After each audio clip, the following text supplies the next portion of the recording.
அன்பி தெய்வம் இயேசுவின் வல்ல இனிய நாமத்தினாலே இக்காலை வேளையில் அனைத்து அன்பு உறவுகளுக்கு மனதார நன்றிகளை நான் தெரிவித்து வாழ்த்துகிறேன். இன்றைய திருவசனம் நீதிமொழிகள் 24:21. கலகக்காரரோடு கலவாதே. எனக்கன்பனவர்களே, கலகம் தேவனுக்கு விரோதமானது. இது முற்றிலும் தேவனுக்கு அருவருப்பானது. வேதத்தில் கலகம் செய்து நன்றாக வாழ்ந்ததாக யாரும் இல்லை. தாவீது சொல்கிறார், அக்கிரமக்காரருடைய கலகத்துக்கு என்னை விலக்கி மறைத்தருளும்.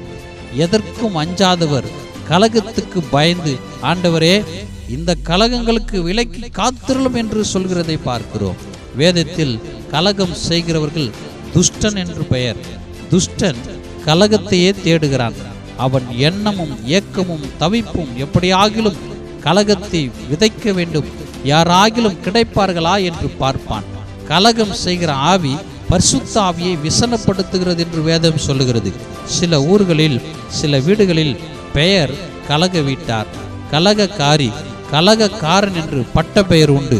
கவனிங்கள், தேவன் கலகத்திற்கு தேவனாயிராமல் சமாதானத்திற்கு தேவனாக இருக்கிறார். தேவஜனமே, இப்படிப்பட்ட கலகக்காரரோடு கலவாதே. இவர்களோடு நம்முடைய ஐக்கியம் வைக்கக்கூடாது. நீ இவருடைய கலகத்துக்கு அஞ்ச வேண்டாம்.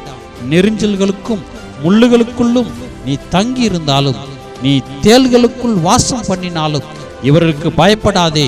நம்முடைய தேவன் கலகத்துக்கு எதிராளி. இது தேவனுக்கு அருவருப்பானது. ஆகவே நாம் கடைசி காலத்தில் நம்முடைய பரிசுத்தத்தை இழந்திடாதபடிக்கு ஜாக்கிரதையாயிருப்போம். இப்படிப்பட்ட நபர்களிடம் எச்சரிக்கையாயிருப்போம். நமக்கு விரோதமாய் உருவாக்கப்படும் எந்த ஆயுதமும் வாய்க்காதே போவோம். நல்லதை நினைப்போம். நல்லது நம்முடைய வாழ்க்கையில் நடக்கும். ஆமென்.